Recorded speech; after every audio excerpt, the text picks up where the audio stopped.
Did you? I Okay, think so. because it Go to says, the, yeah, there's Steve, a go to button the that three says turn off dots. video. Okay. Recording has started. Okay. I think we're ready to go. Go ahead, Ann. Thank you. All right.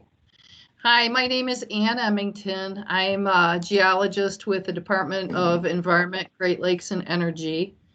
And I am the project manager for the state of Michigan for this PFAS site. Okay, go ahead, Amy, to the next one. Next slide.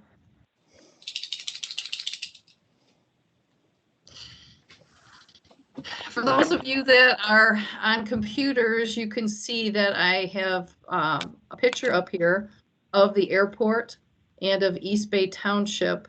The green dots are representing the residential wells that are located in the Pine Grove subdivision.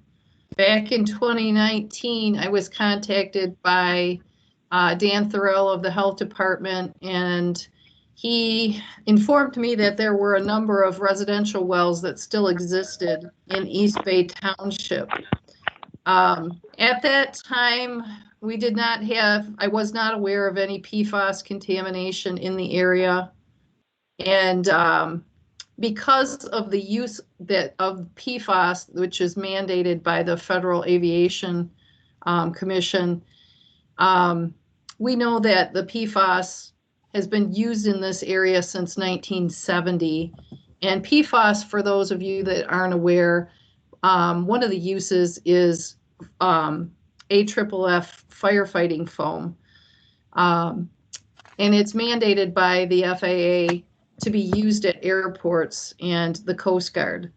So because of that, and we knew that it was used probably since the mid 70s, I decided I got some money from the state to do an investigation. The little round orange dots is the area where I did an investigation where I sampled groundwater along Parsons Avenue. I know a lot of you are familiar with the rails to trails right there. I was actually in MDOT's in the right of way for the train. All of those dots signify the locations that I sampled.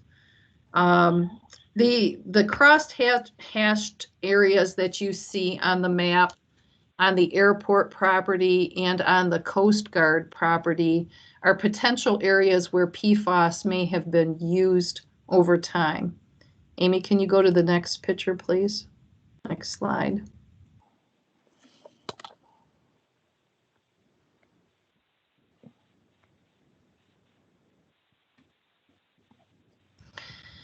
So after I got the results from the investigation that I did, which are those orange or the red triangles along the rails to trails, we found PFAS contamination in every boring at different locations, different intervals, I should say, vertically.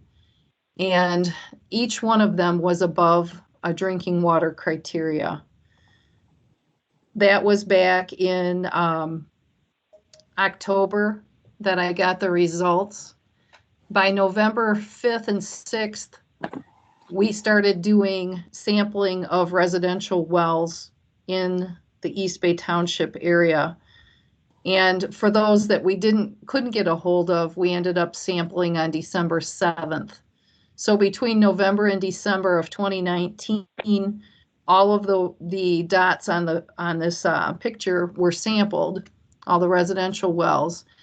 And the ones that are depicted in red are exceedances of our drinking water criteria per PFAS.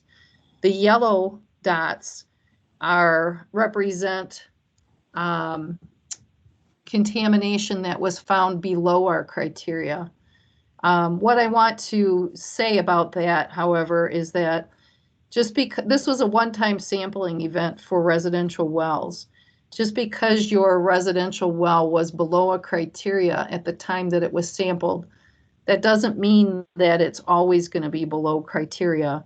Right at this point in time, we don't even know the source of the contamination. nor has anything been done to stop that contamination from traveling into East Bay Township.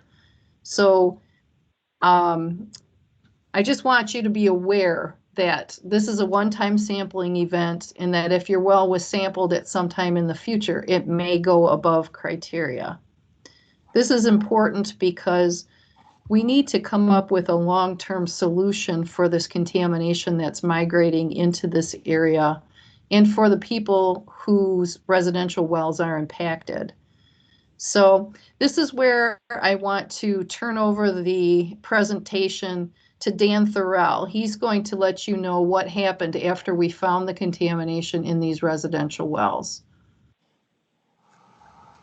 Dan? Yes, hi. Yeah, basically, my name is Dan Thorell. I'm the Environmental Health Director with Grand Traverse County Health Department, and I'll let, if you want to progress with the slides, there we go. So once the contamination was found, basically this was it was confirmed in the wells. Well, I should back up a little bit. So it was determined that we had contamination in some of the groundwater sampling wells that Ann had mentioned. And since we knew that the contamination was going in the direction of the drinking water wells, we wanted to provide bottled water in the interim until we were able to sample the residential wells and determine if they were indeed contaminated. So we got to work right away.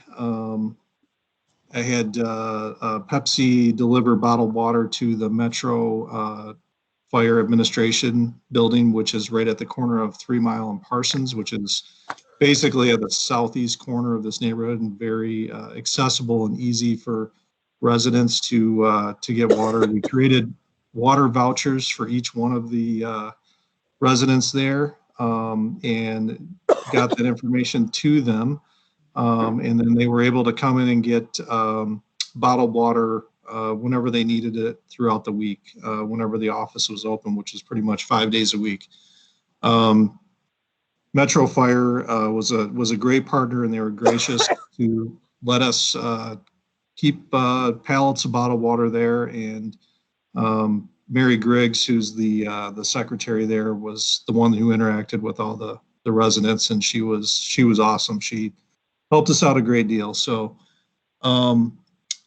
once we did that, that was more or less until we got results from the wells. We ended up getting the results about a week after samples were taken.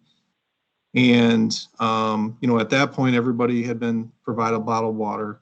Once we knew the results, then we kind of moved on to the next phase of, okay, we knew that the wells were contaminated. And so the next step was to get filters installed on the ones that we could. There was a few of them that had high enough levels that filters were really not an option, because they would not have removed enough PFAS to get below the MCL, or maximum contaminant level, that was established by the state. So the drinking water criteria level. And so for those folks, they were given the option of water coolers. There was a few others that did not want any holes drilled in their either a granite countertop or cast iron enameled sink and things like that. So we were able to do water coolers for them too, with a water cooler delivery service. The others, we worked with a local drinking water filter company called Pure Water Works. They also have a drinking water lab there, and they were very good about getting Aquasana filters, point of use filters, installed at the residence. They are pretty much all installed, with the exception of 2 that just wanted to continue to be on bottled water because of the likelihood that water lines were going to be installed fairly quickly. So, and so where we're at right now is Metro Fire is no longer, there is no longer bottled water there for folks, because they either have filters water coolers, and then there's just 2 residents that were just getting cases of bottled water to them when needed. Okay. So this was a temporary solution, correct, Dan? Yes, yes, this is a very temporary solution. The long-term solution is getting folks connected to the municipal water supply, which all the water lines are right out in front of the road, and East Bay Township, along with Wade Trim, the township engineer, Brian Souza, and Beth Friend, the supervisor for East Bay, have been working diligently, putting together bid packages and working towards applying for grant funds, and also with Ann Emmington's help and Matt Remus at Eagle to actually go after some funds directly from Eagle. So I'm probably taking some wind out of your sails. So I'll shut up now and let you guys That's continue okay. to continue. I'm just giving you a little preamble, a Right. little Thank taste you. of what's coming. So, but no, everybody's been really great to work with in this process, and I do appreciate everybody's time and appreciate the patience of the residents. I know this isn't easy. Especially when you find out that your well is contaminated, you've been drinking it for some time, and I totally understand those concerns and frustrations. So, I just want to make a comment that this was the temporary solution, and it's not something that's going to continue in perpetuity. So those that choose not to connect to city water will not be provided bottled water in perpetuity. So we need to look at a longer solution, a better solution. And that's where I want to introduce now Matt Remus. He works with Eagle. That's the same division that I work for, or same department that I work for, but he works with a different division. Eagle has secured some grant funding, and I'm going to let Matt tell you about that grant funding and the process of how that grant funding can be applied. Go ahead, Matt. Thanks, Ann, and thanks, Dan, for the preamble. Appreciate that. Again, my name is Matt Remus, and I work for Department of Eagle, Great Lakes, or Department of Environment, Great Lakes, and Energy. I work in the Drinking Water Division, and as Ann and Dan have alluded, my role in this is to help find a permanent solution for residents who have drinking water wells that are either impacted or threatened by groundwater contamination, and in this case, obviously PFAS contamination. What we have identified for this solution, the permanent solution, is connection to municipal water. As Dan said, most of that infrastructure is already in place, and it appears that it will be fairly easy to make those connections to connect these homes. So with the help of Ann and others in Remediation and Redevelopment Division, we have identified and secured $150,000 for this project. And that this funding will be made available to East Bay Township through a grant that is currently being written by our finance department in drinking water. I'm told that we are hopeful that that grant will be finalized hopefully next week, and we'll have a few other things to get in line, and then we can move forward with that. This money will be used to cover the taps, the service lines, meters, permits, site restoration, and well abandonment.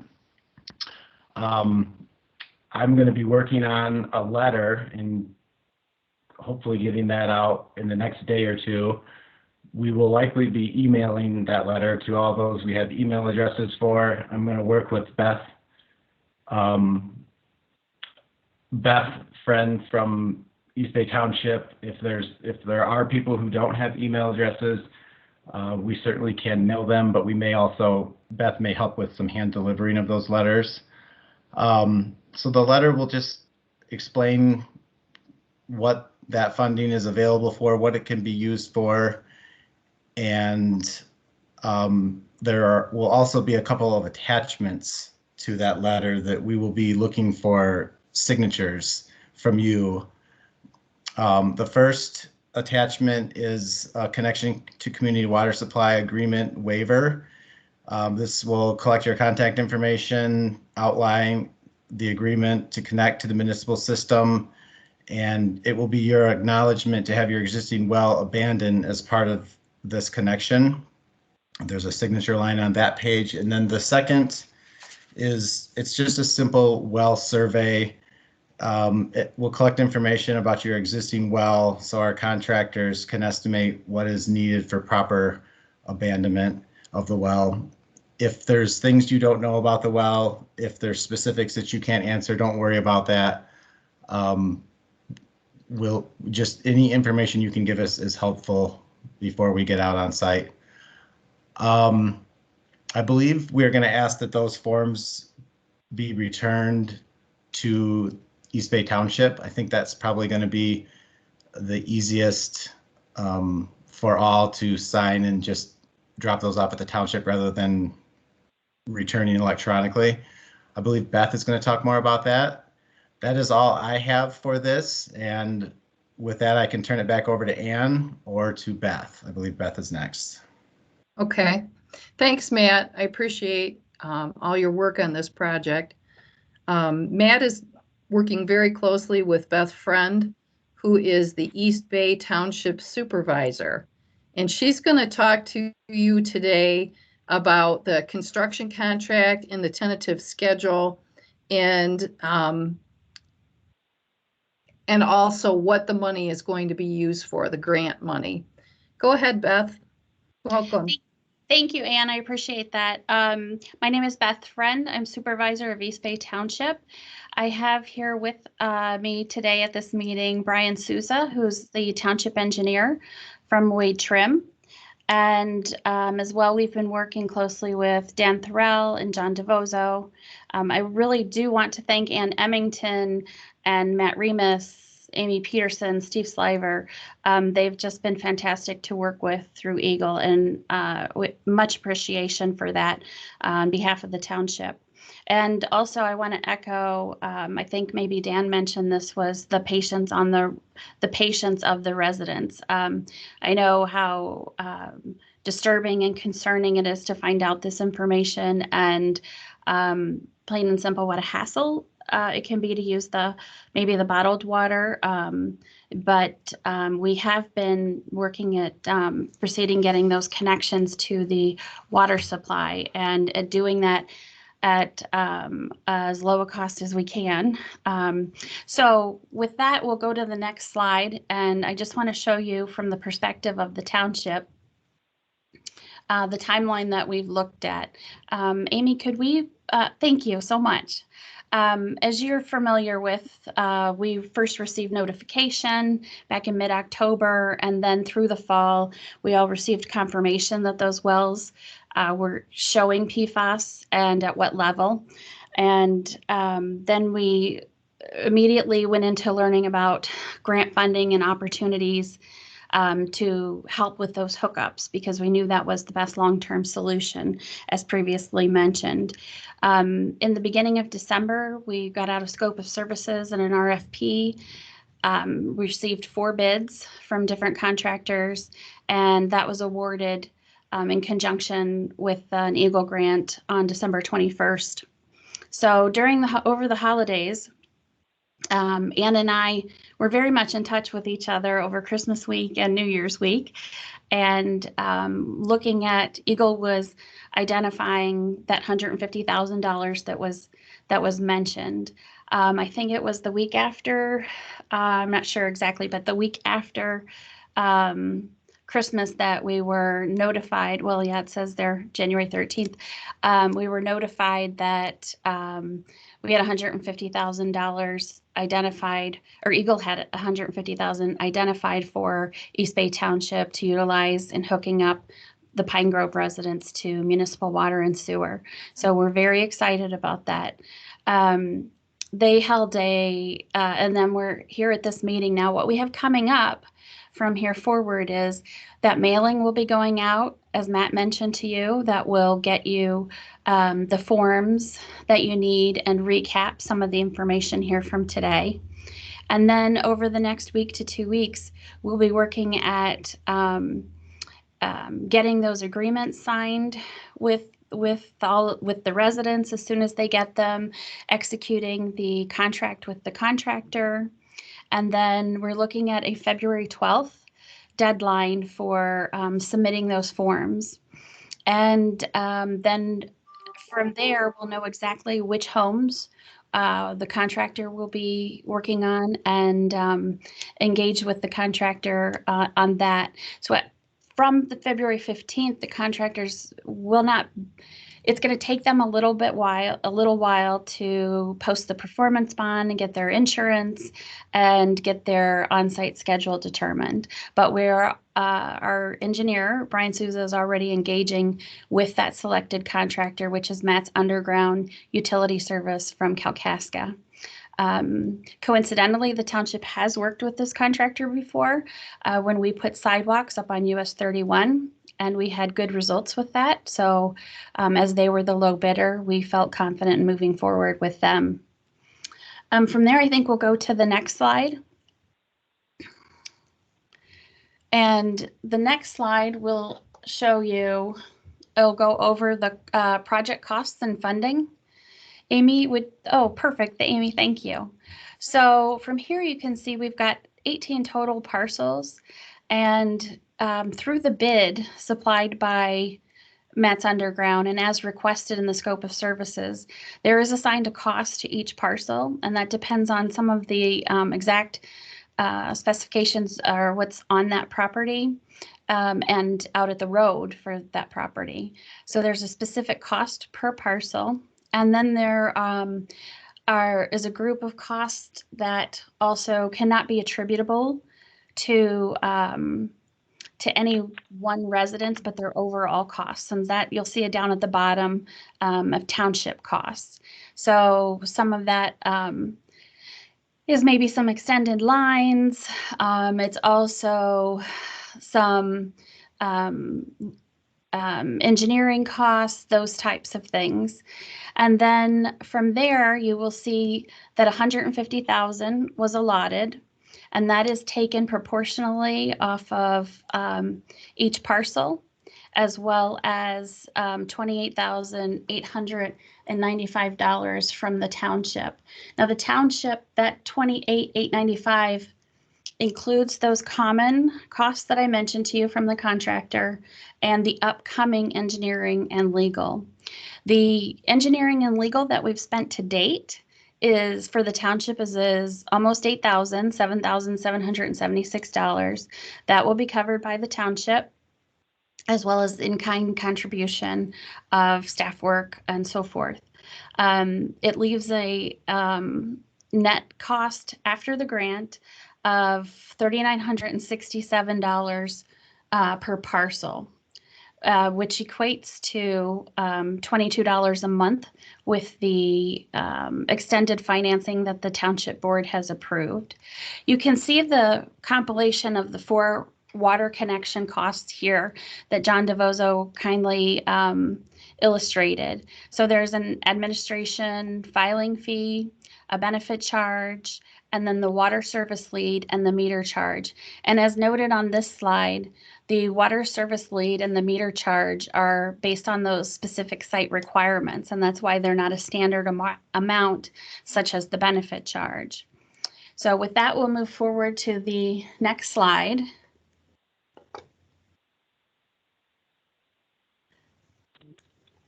And I'll show you where we have come from and where we're looking to go to. Our original scenario, back before we were aware of the $150,000 and the grant, the cost to the homeowners for connecting to municipal water without grant funding and the extended financing averages $178 per month over 5 years.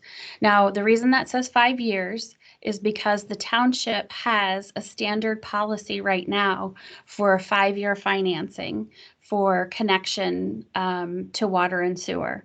That's their standard policy. They just take the amount. Typically, it doesn't include the contractor's fees because an individual homeowner doing this just pays those outright. That doesn't run through the township. So that 5-year is typically just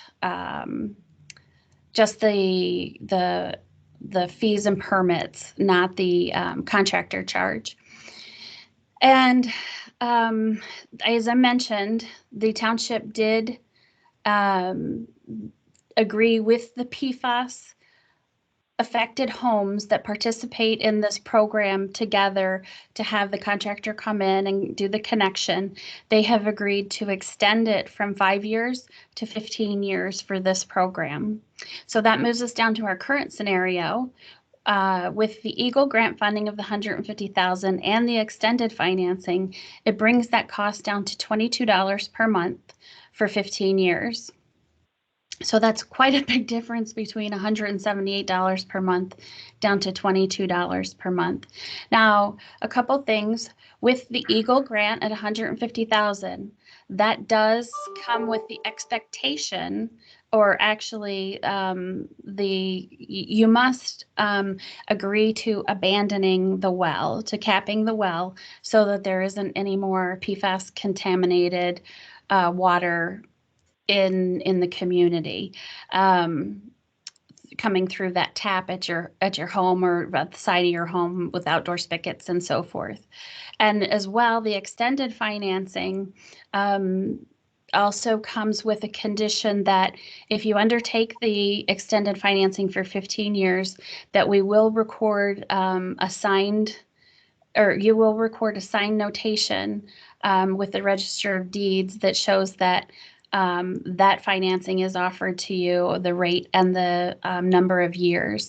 And the reason that the Township Board requested that, or what they requested was a how do I phrase this? A guaranteed way that they would know that would get paid off if the house were ever sold. And so in talking with legal counsel, this is the easiest and cheapest way to do that.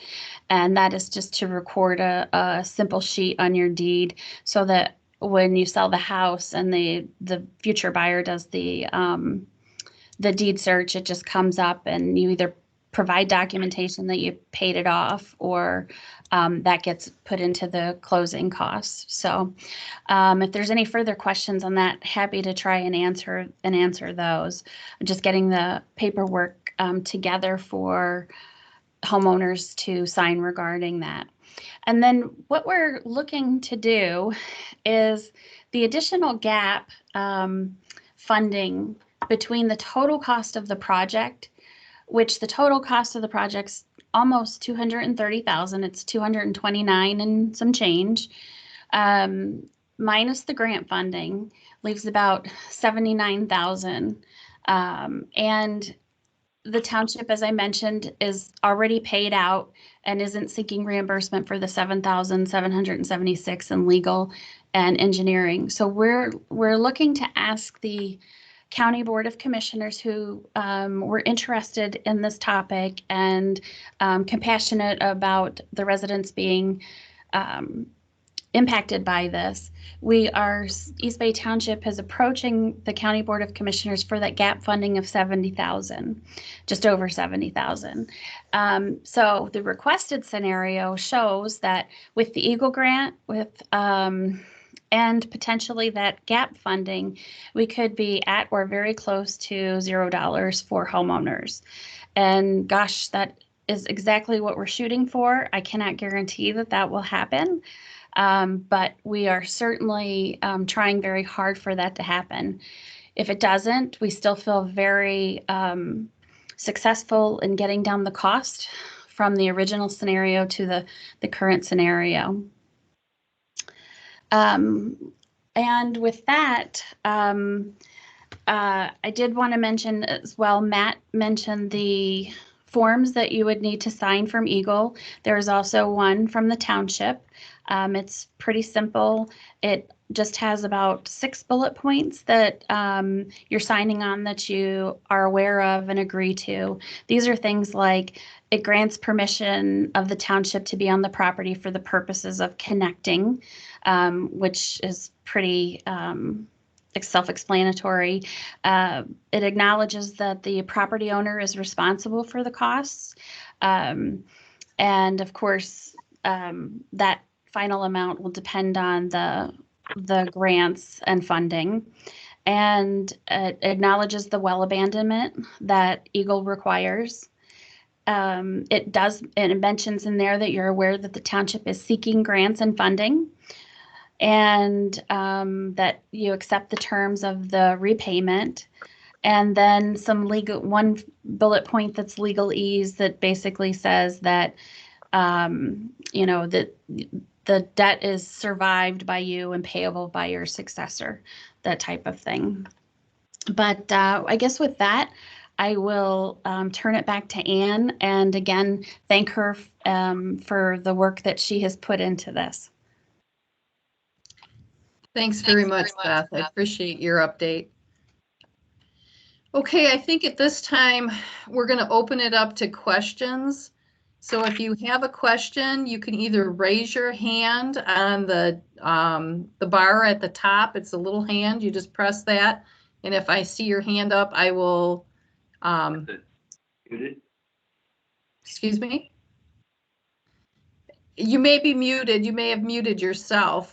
But when you're ready to ask a question, I'll call out your name and then you can ask a question. If you're on the phone, I think it's, Steve, did you say it was *6 that they had to press to be able to ask a question? *6? Right. *6 will unmute anybody that's on the phone. Okay. Amy, would you please go back to the slide that shows the schedule on it? I want to reiterate what Beth was saying about the mailing that's going out. So I think that they're planning on having that mailing on the 27th. It's going to go out on January 27th. So the forms will be coming in the mail, and they're expecting the forms to be signed and sent back by February 12th. So if you have any questions once you receive the mailing, I'm sure there's going to be phone numbers and contact names and numbers for you to ask questions once you get the mailing. But I think, Beth, is it correct that the mailing is going to go back to the township? And then from there, you would probably scan them and send them to Matt? Correct. That's what Matt and I discussed. And there are, when property owners get the mailing, if they're confused about any of the information in it, to please give us a call. If we can't answer it, we'll link them with Matt or you who can answer the questions, or Brian Souza as well. We are right now, the township building is closed to foot traffic, but we are open by appointment. So if anybody has a question and wants to go over it, they can make an appointment with me and we can sit down and take a look at it as well. If they just want to sign them and drop them, we have 2 drop boxes at the township hall. Welcome to do that as well. Wonderful. So that's very important. In order for us to be able to administer this grant and get things rolling, we need to get those forms in the mail from the property owners. So with that, I will open it up for questions. Does anybody have any questions?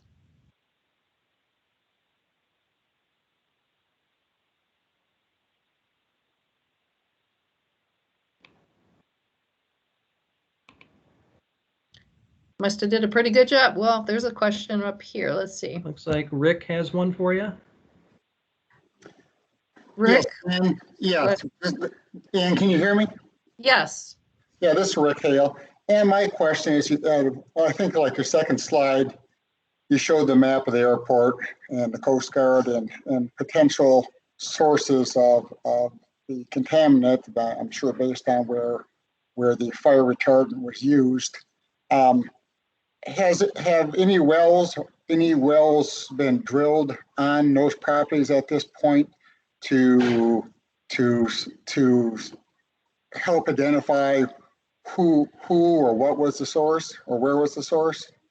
Thank you for asking that, Rick. I was going to go over that in my talk and I just blew right through there. Okay, so the airport conducted an investigation in October, November, December. They are gathering that information together and they should have a report to me either in January or February. The Coast Guard went out and did an investigation in December, mid-December, and they are tabulating that information as well and hope to have that to me by the end of February. So with that information in hand, we'll have a better idea if there were any sources on either the airport or the Coast Guard properties. I also sent letters to 3 different manufacturing facilities along Aero Park Drive. I know in the last town hall meeting we had, somebody mentioned there was a fire at one of the facilities there, and they were concerned. It was on West Aero Park Drive. Whether or not they may have used PFAS or the triple F firefighting foam for extinguishing that fire. I've received responses from each of those manufacturers, and they have not used PFAS in their manufacturing process, nor was their firefighting foam used to put out that fire in 2013. It was simply water that was used. So at this point, I don't have any confirmation that there's any other sources out there along Aero Park Drive.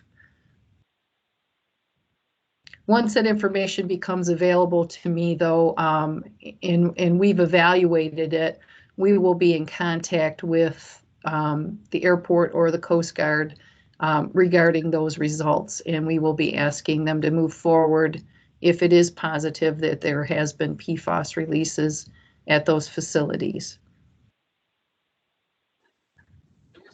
So the intent would be, if you determine who has actually had the release, that you would ask them to delineate and Correct. then potentially clean up. Correct.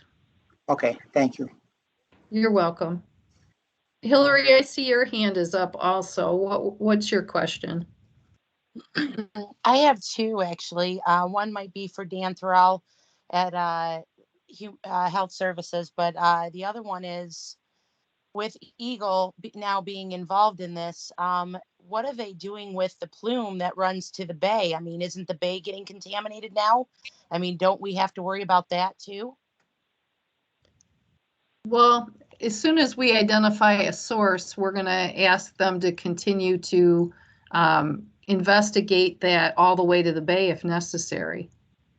Okay. Yes. And then you stated the fire that was in 2013. That was me that brought that up. That was Century Sun over off of Aero Park Drive. Correct. So they did not use PFAS foam. Are they still checking that area? Because I think the well that tested the highest when you started your investigation was the one right there by the corner. Yes, and I spoke with the fire department and they confirmed what Century Cell told me, that they did not use PFAS, it was only water. So, Okay. and they have checked their manufacturing processes, and they have what's called MSDS sheets that goes through all of the chemicals that they use at their plant, and they looked through all of that data and they did not identify PFAS in any of their manufacturing chemicals. So Okay. And then the last question I have is kind of for Dan. Us as residents that have been contaminated with or having no idea of how long we've been ingesting the PFAS that's been in our water. Is there any, I know it's such a new chemical and that, the government doesn't recognize it necessarily as a contaminant yet, but it does impact certain aspects of your health. Is there anything that us as residents need to be aware of, look out for, and for our future? not knowing how much of this stuff we contaminated ourselves with. Yeah, sure. I mean, there are certain conditions that that may be caused by ingestion of PFAS. I mean, some of them are as simple as high cholesterol, but you know, there's thyroid conditions, certain cancers to watch out for, reproductive issues.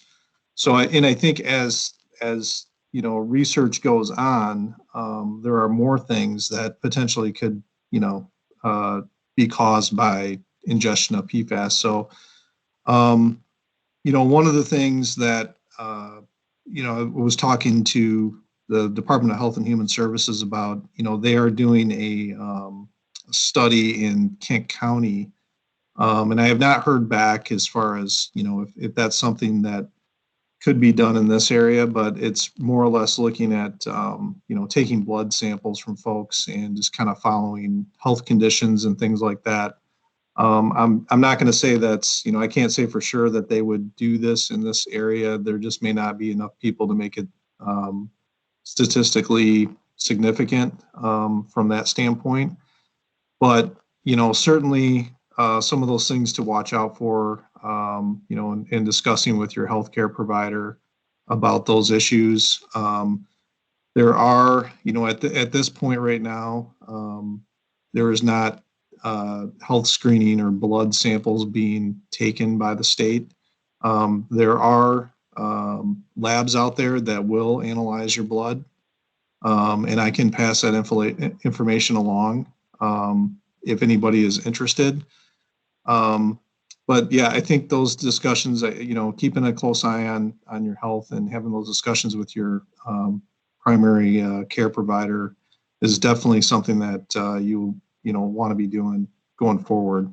I know that doesn't give you a whole lot of answers, and hopefully we get some more information, you know, coming from MDHHS as far as that goes. Does that answer your question, Hillary? It does. I will say I have been in contact with Rose. I knew about the Kent County study because my primary care physician called Mayo Clinic to find out what kind of blood test could be done to test to see if you have elevated PFAS in your system. But the Kent County study, again, Rosa said there not enough of us were impacted for them to be able to provide that same study up here. You know, hopefully there'll be a study made available to where maybe we can get our blood tested. The labs that Rosa gave me the list of are non-federally regulated, and they cost anywhere from $800 to $1,000 per specimen. Wow. Okay. And Hillary? one of them even told me they wouldn't do it unless there was at least 100 people signing up for the study. Hillary, this is Yes. Anna. I was just part of a presentation given by MSU in Lansing, and there may be an opportunity through MSU to participate in a study with the blood levels for PFAS. It looks like they were doing that. I can't remember exactly where it was. And I don't remember the name of the person, but I'll go through my notes and look and see if I can get any details for you and send it your way. That'd be awesome. Thank you. Thank you, Dan. Yeah, thank you. And I will follow up with any information that I get, any new information. I'll talk to Rose and see if there's any opportunities out there. Okay. Thank you both. You're welcome. I see Pam has her hand up. Pam, what's your question? Hi, this is Pam. My question was way back in the beginning with the yellow dots and the red dots. Okay. I just want to clarify to make sure I didn't miss anything, that the yellow dots were supposedly not above bad Correct. levels. That's incorrect, because I can tell you there's one yellow dot on there that it's mine, and we were. So I just wanted you to verify the information, and the yellow dots and the red dots are created equal as far as financing and connection, correct? Yes. Okay. So I just wanted to tell you that I know for a fact that one of those dots is wrong, and I probably could go back on my paper and find out more. Do you want to give me the address or no? Oh, sure, 940, the one I know right now is the one I live at, is 942 942. Avenue B. Okay. I'll bet you Hillary remembers too. She's got a better memory than me. I have to take notes. But I do know that there were a couple more. I want to say we were all, my neighborhood was low, but we were above on a couple of the testings. I know it was 9 and 9 that 9 were above and 9 were below. Yeah, I just wanted you to be aware that the dots are not accurate. Okay, thank you. You're welcome. I will look into that and see about getting the map changed. Okay, I appreciate that's- it. Yep. If you want to, I can talk to you after the meeting or at another time and tell you who was high and who was low. I have that information. I will go over it and make sure that everything is correct. Okay. Okay. All right. Thank you Appreciate very it. Thank much. you. I appreciate that. Rosa, you have your hand up? Hi, yes, this is Rosa. I just want to say that I was still looking if I have more information on how to, have your blood tests. So far, yeah, that's the only information that I have. I knew it was kind of pricey, but I have to share the information. But yes, that's the information that I have. If they decide in the future to do some information in the area, I will let you know. And feel free to contact me if you have any questions, okay? If you, I can give my cell phone number in the comments. That's it. Okay.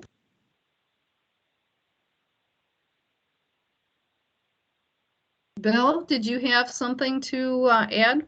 Hi, and this is Bill Farrell from DHHS. Just a couple of things. Like first thing, just along the lines of what Dan and Rosa were talking about in the exposure health studies being done by MDHHS for residents in the North Kent County and the Parchment area. And I just want to point out that those health studies benefit not only the residents who take part in them, but also other people. So trying to help the previous caller, help people kind of understand what the potential long-term health implications are with respect to exposure to PFAS. So just because you don't necessarily participate in a health study doesn't mean that you don't benefit from those studies and the results of those studies. And then the other thing I wanted to mention, and I don't know if this is not with respect to the differences between your figure and what the residents was. When DHHS sends our letters out, we use our MDHHS comparison value. And with respect to one particular PFAS chemical, that's PFOS, the MCL is 16, whereas our comparison value is 9. So it may be reported in your letter if you have a PFOS 16, it may be reported that you exceed the comparison values, but you do not exceed the MCL. So I don't know if that's the issue here with respect to that, but I just wanted to point that out. Okay. I will definitely be in contact with 942 Avenue B after I've had a chance to review the data. There is a question from Rob and Shawnee. Is that how you say it? Go ahead, Rob.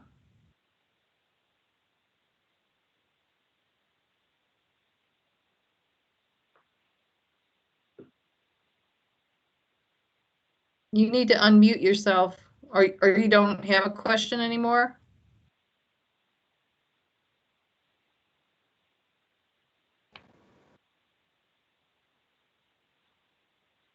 All right, we're going to move on unless you do have a question, Rob. If you don't, then you can take down your hand. Anybody else have any other questions? Hey, Ann, there's a question in the chat from Sherry McWhirter. It says, when will physical connections between the impacted homes and the municipal water lines be made? Literally, how soon can these residents flip the switch and be on the township's public water line? I don't know if that'd be, best for you or Matt or Beth. I would think that, I'm sorry, I have a dog right here.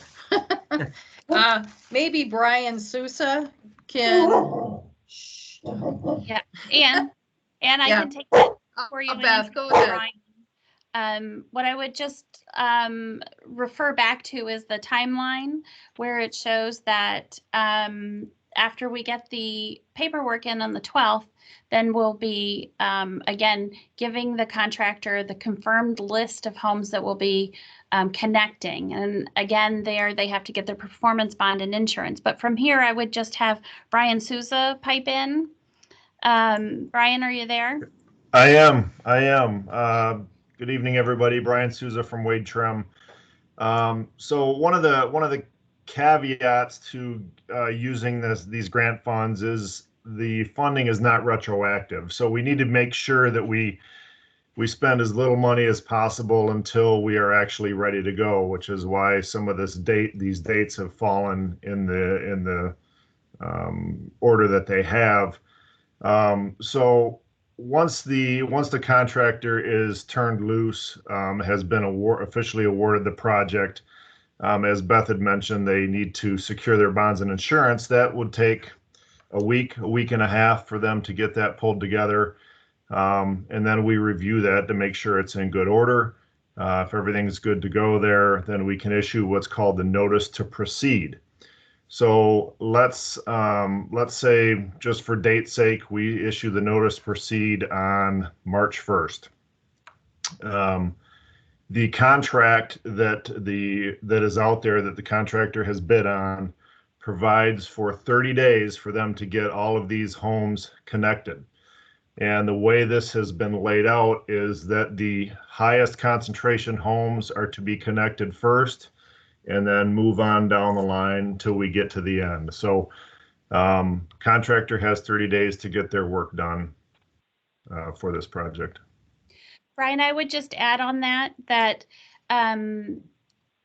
this grant, the $150,000 direct from Eagle targeted for this project, is different than the initial grant we were looking at. The C2R2, which is a competitive grant, that we were not guaranteed at receiving, those had reimbursable expenses. So we could have started, already. However, when we learned that there was an opportunity to have direct funding of the $150,000, that where we had less ambiguity whether we would receive the funds, we definitely targeted it on those funds. The note to that is, with the $150,000, those are not retroactive. So we have to wait until that is has a signed agreement executed with it. Then we can start incurring those expenses. And one other thing I just wanted to mention, and before the end of the meeting, was that and I had mentioned county funds and the GAP funding, that could significantly bring down the cost for homeowners. And while the county commissioner that is seated on the Board of Commissioners from this area has actually texted me that he wanted to make this meeting and could not, but definitely understands the concern for the residents, and is actually mentioned if I could let the residents know that it might be helpful to communicate their need for the GAP funding by emailing the County Board of Commissioners, which can be done in one email to commissioners@gtcountymi.gov. So thank you, Ann. Could you say that again, the email address, please? Sure. I think I can put it in the chat, but it Okay. is commissioners@gtcountymi.gov. But as soon as this opens up and I can get in the chat, I have the swirling, Blue Microsoft circle? blue circle. Exactly. Okay. Okay. So I guess what Beth is saying is it's important for the commissioners to hear from the residents your concerns about the funding for that GAP money. The $22 a month for over 15 years is what she's talking about when she says GAP money. So if you voice your concerns to the commissioners that you would like to see them move forward and fund that, they will only know that if you contact them. So again, it was commissioners@gtcounty.gov, correct? Almost commissioners@gtcountymi.gov. Okay, mi.gov. Okay. Are there any other comments, concerns, questions?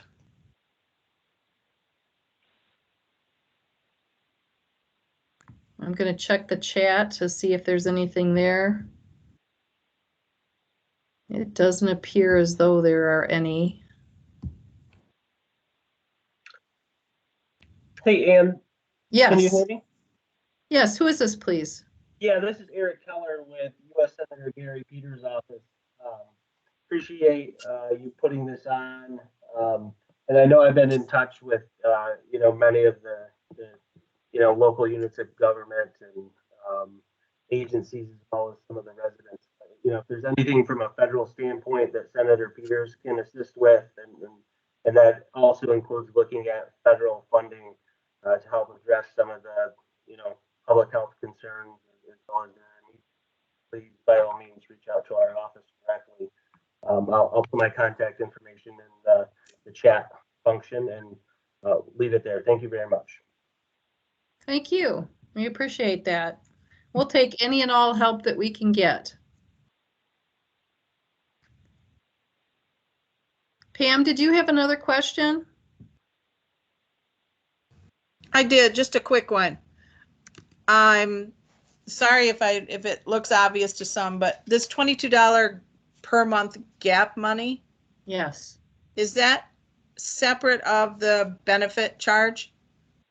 It is the benefit charge. That's what I wasn't sure. At first I was thinking it was separate and they were two different costs, but that is the benefit. Benefit fee, I think Fee. is what, yes. Okay. Yep. Okay, Mhm. that's all I needed. Okay, Thank you. you're welcome.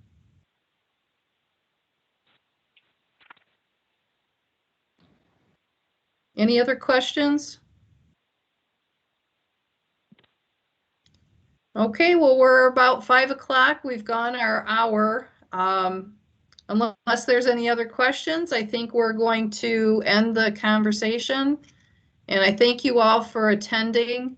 If you know of anybody in your community that was unable to attend tonight, and you feel like they need some additional information, you can give them my name and phone number, and I will be happy to discuss anything with them.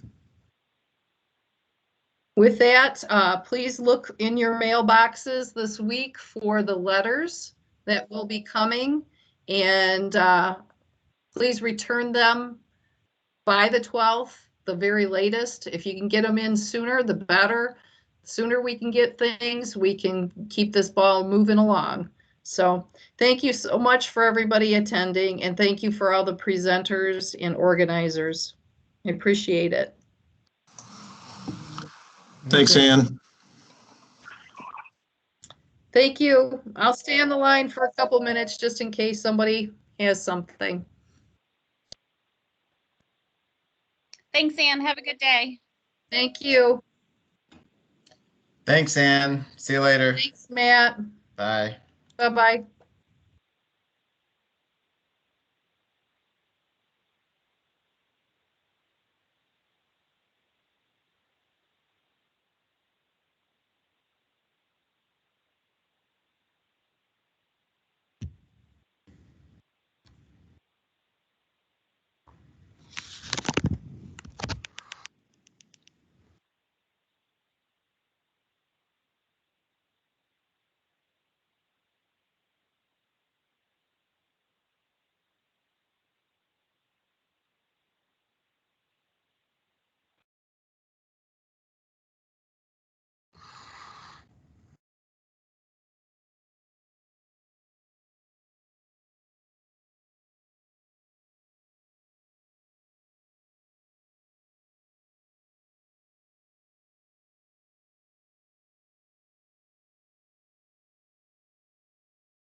Still some